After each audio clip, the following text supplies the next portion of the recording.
হরে কৃষ্ণ, জয় নিতাই, জয় গৌর। সকলে ভালো আছেন? সন্ধে 6:30 থেকে রাত্রির 8:30 পর্যন্ত আমার ফোন খোলা। যারা দীক্ষা নিতে ইচ্ছুক তারা অবশ্যই আমার সঙ্গে ফোনে কথা বলবেন। কাল যা করব, কালকের জন্য কিচ্ছু ফেলে রাখবো না। কাল মহাকাল, কালই সব হরণ করে নেবে। রাত্রে যখন শুতে যাবে তখন আমার মায়েরা কখনো মনে মনে বলবে না যে কালকে আমি এই কাজটা করব, কালকে এই রান্নাটা করব, কালকে এই জিনিসটা আমি খাবো। কাল উচ্চারণটা করবে না, আগামী দিন। মায়েরা সংসারী তো, আমরা তো সংসারী, হয়তো রাত্রে আমরা একটা জিনিস চিন্তা করে শুতে যাই যে আগামী দিন এইটা আমরা করব, বলবে আগামী দিন আমরা এটা করব। কাল উচ্চারণ করবে না। কালকে যেটা করব আজকেই করব, আজকে যেটা করব এক্ষুনি করব। সময় কোনো দিন কাউরির জন্য থেমে থাকে না। নিজের নিঃশ্বাসকে কোনো দিন বিশ্বাস করতে নেই, এই আছি এই নেই। সেকেন্ডের জন্যই আমাদের আশাটা পূরণ হবে না। সেকেন্ডের জন্য এক্ষুনি একটা কথা ভাবলাম, এক্ষুনি আমার মৃত্যু হয়ে যেতে পারে। আমি সব কিছু করি ভবিষ্যৎবাণী বুঝতে পারি, কিন্তু আমার মৃত্যুটা কখন হবে কেউ বলতে পারে না, কেউ বলতে পারে না। কাজেই কোনো কিছু গাফিলতি নয়, নিজের কাজ নিজেই আমরা করে নেব এবং সেটা সময়ের সঙ্গে সঙ্গেই করে নেব। সময় যেতে দিলে হবে না। আমি চলে যাব, আমি তো সবাইকে রেখে যাব, স্বামী, সন্তান, পুত্রবধূ, কন্যা, জামাতা, পুত্র সবকে রেখে যাব। আমার শ্রাদ্ধ শান্তি খুব ভালো করে হবে, ব্রাহ্মণ সেবাও খুব ভালো করে হবে, কারণ আমি টাকা পয়সা সব কিছু রেখে গেলাম। আমার কাজও খুব ধুমধাম করে হবে, প্রচুর লোকজন খাওয়ানো দাওয়ানোও হবে। একদম না, ভুল। এই চিন্তাধারাগুলো ভুল। আমি যদি আমাকে উদ্ধার না করতে পারি, আমাকে উদ্ধার কেউ করতে পারবে না। আমি কাউরির জন্য কিচ্ছু ফেলে রেখে যাব না, কাউরির ঘাড়ে কোনো ঋণ রেখে যাব না। এই পৃথিবীতে এসেছি একা, যেতে হবে একা। আমার আপন কেউ নয়, সঙ্গে কেউ আসেও নি, সঙ্গে কেউ যাবেও না। কাজেই তীর্থস্থানে ভ্রমণ, প্রাতঃ স্নান, বার ব্রত, দান দক্ষিণা, জপ তপ সব কিছু আমি করে যাব। সব কিছু আমি করে নিজেকে নিজেই উদ্ধার করে যাব। আমি যেগুলো করে যাব সেইগুলোই আমার সঙ্গে যাবে। কোনো আত্মীয়তা লেনদেন আমার সঙ্গে যাবে না, কোনো স্বামী সন্তান আমার সঙ্গে যাবে না, সেটা হয়ও না, সেটা ভাবাও যাবে না। এই পৃথিবীতে সবার সঙ্গে সবার সম্পর্ক। যেহেতু আমরা কর্ম করতে এসেছি, তাই আমাদেরকে বিবাহ করতে হয়, সন্তান উৎপন্ন করতে হয়, সংসার করতে হয়, কিন্তু আখের কেউ আমাদের আপন নয়। আমার নাম, আমার পরিচয়পত্র, আমি একজনের স্ত্রী, আমি একজনের মা, আমি একজনের বোন, আমি একজনের কন্যা, এগুলো এই পৃথিবীতেই পরিচয়। আমি যখন মারা যাব, আমি হাতে করে আধার কার্ড, ভোটার ছবি, প্যান কার্ড আমি কিচ্ছু নিয়ে যাব না। আমার স্বামীর নাম, আমার সন্তানের নাম আমি লিখে কাগজে করে নিয়ে যাব না। সেখানে কিছুই লাগু হবে না। সেখানে নিয়ে যেতে হবে কি? ভগবানের নাম জপ, দান দক্ষিণা, বার ব্রত, যত রকমের সুন্দর সুন্দর কাজ আমি যদি করে যাই, আমি যদি দান করে যাই, তবেই আমি সেখানে পাব। তাছাড়া আমি কিন্তু কিচ্ছু পাবো না। আমি নাম জপ করে যাব, তার নামেই আমি উদ্ধার হব। কাউরির নাম জপে আমি উদ্ধার হব না। আমাকে যেমন একটা মা ফোন করে বলছে যে মা, স্বামী যদি দীক্ষা নেয় তাহলে তো স্ত্রীর দীক্ষা নেওয়া হবে না। আল্লাহ কেন? তো বলছে স্বামীর সঙ্গে তো আত্মায় আত্মা মিলে যায়, কাজেই আত্মাকে ঠকিয়ে তো দীক্ষা নেওয়া যাবে না। কীরকম কথা একবার শুনুন আপনারা। আত্মায় আত্মা কোনোদিন মেলে? আত্মায় আত্মা কোনোদিন মেলে? একটা আত্মা আর একটা আত্মায় কখনো মেলে? জীবাত্মা এবং পরমাত্মা, এই দুটো আত্মাকে বোঝায়। জীবাত্মা মানে আমরা, জীবের ভেতরে যে আত্মা থাকে, আর পরমাত্মা মানে ভগবান। আমরা ভগবানের সঙ্গে বিচ্ছিন্ন হয়ে এখানে চলে এসেছি এই পৃথিবীতে। আবার তার কাছেই আমাদেরকে ভালো কর্ম করে ফিরে যেতে হবে। এখানে স্বামী, পুত্র, সন্তান, কন্যা, জামাতা, নাতি, নাতনি কেউ নয়, কেউ নয়। স্বামীটা আমাদের এই পৃথিবীতে পরিচয়।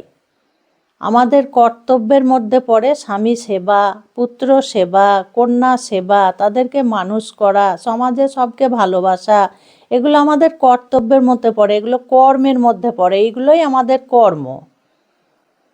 স্বামী যদি পাকে ডুবে বসে থাকে ইচ্ছে করে, সে যদি না যায়, তাহলে সে দায়ী তো আমি নই। স্বামী যদি দীক্ষা না নেয়, তার জন্য তো আমি পাকে পড়ে থাকতে পারি না।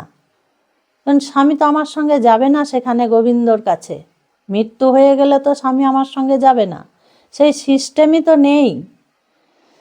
আত্মা কখনো কাউরির সঙ্গে মেলে না, আত্মা কখনো মরে না, আত্মা কখনো কাটা যায় না, পোড়ানো যায় না, শোকানো যায় না, ভিজানো যায় না। আত্মা সম্পূর্ণ আলাদা জিনিস। এই শরীরের সঙ্গে আত্মার মিল মৃত্যুর পর আর নয়।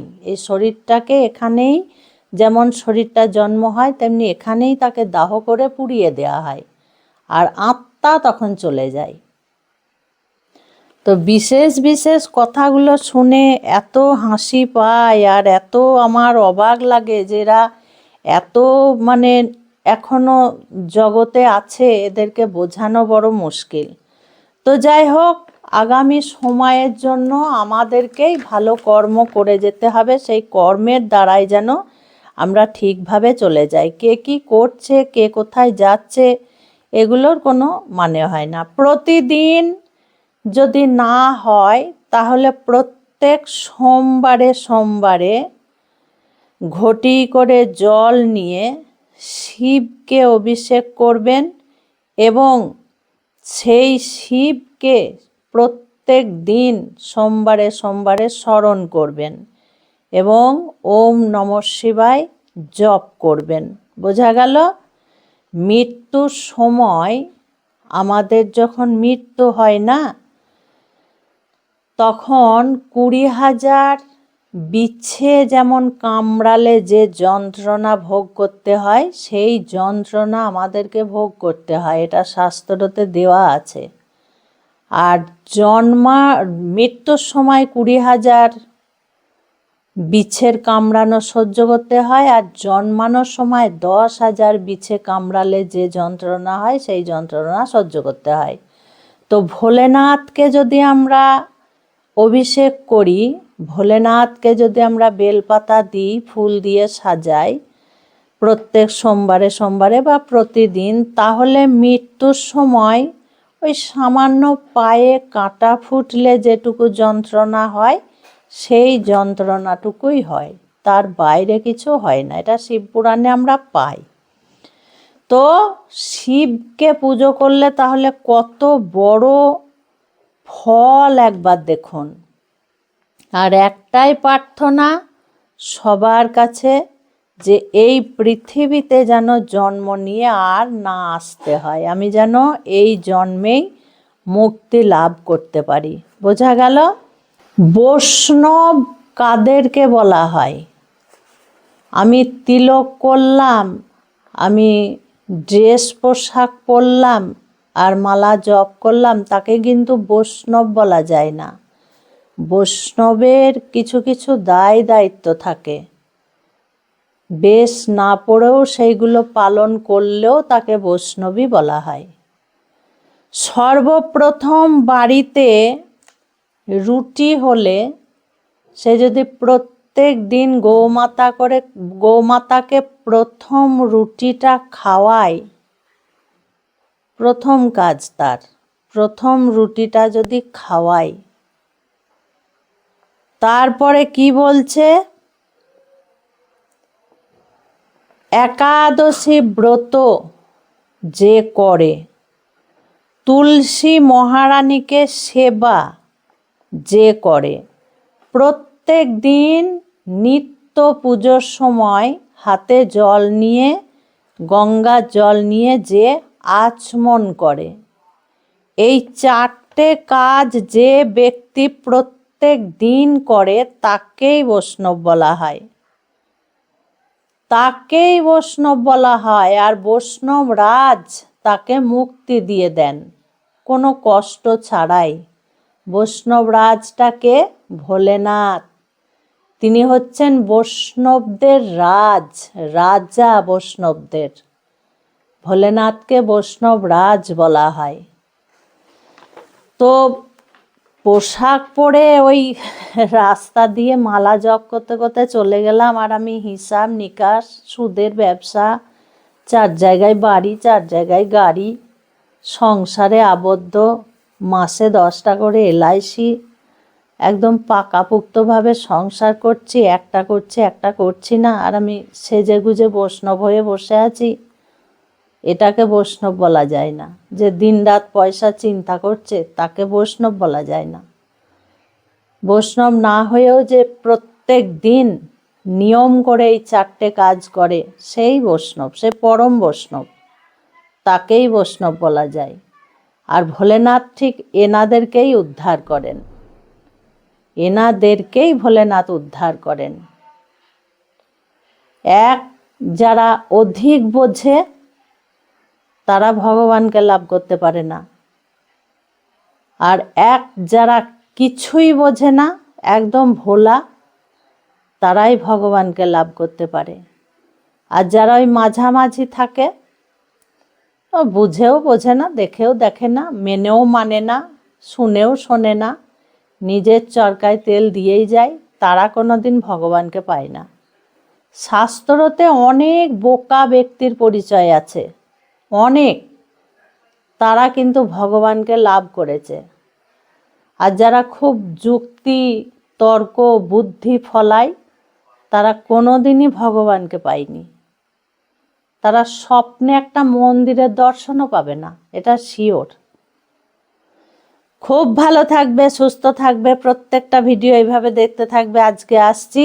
হরে কৃষ্ণ, জয় নিতাই, জয় গৌর।